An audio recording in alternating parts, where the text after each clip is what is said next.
So, welcome. Today I'm about to start something that's been so dear to my heart, and I feel that I'm finally ready to lay it out there. So, as a part of the Pause, Ponder, and Marvel, we will be over the next while exploring litanies. But before I get into the many litanies that the church presents to us, and even along the journey, you are most welcome to share with me litanies that you know. And who knows, I may have them on my list of litanies that we will cover, or I may not.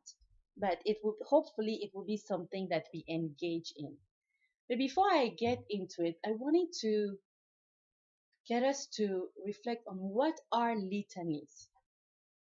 Litanies are praises and vocation, either in regard to the life of a certain saint who has impacted the church, or in regard to the life of one of the members of the celestial courts, because there are so many types of litanies that as we get into it, it will just be the most phenomenal things when we discover how rich the church is when it comes to engaging us in prayer. And in the process of presenting this, I thought I would dive into the Catechism of the Catholic Church because they are different ways of praying. And oftentimes, litanies are either prayed individually or in a group. And if it is prayed in a group, it might be vocal. And the Catechism of the Catholic Church tells us that by word, whether it is mental or vocal, our prayer takes flesh. And it is in the section 2700.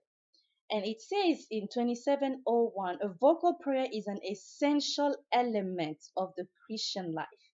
And litanies, whether you do them on your own, whether you do them in the community, whether you do them silently, whether you do them vocally, it also engages in meditating. And meditation has always been part of the church from the early century up to now. And for me personally, I would say even growing up, it has enriched me. And I remember there were days where I could memorize some of the litanies and just like recite them to you without, even looking at the paper. But there are so many of them these days that it will be the most phenomenal experience for us to go through it. And when we go back again to the Catechism of the Catholic Church, in section 2705, it says, meditation is above all a quest. The mind seeks to understand the why and how of the Christian life in order to adhere and respond to what the Lord is asking. The required attentiveness is difficult to sustain. We are usually helped by books, and Christians do not want for them. So there are many ways to edit them. Like meditation can happen through sacred scripture. So when we speak of litanies do not take away from the gospels. They do not take away from the sacred scripture. They do not take away from the liturgies that we attend. Instead, it just complements it.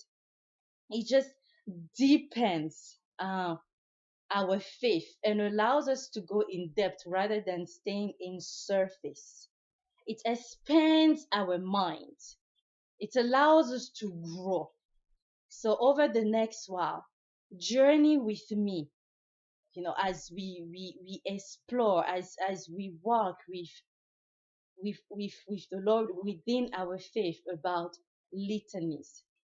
Thank you very much.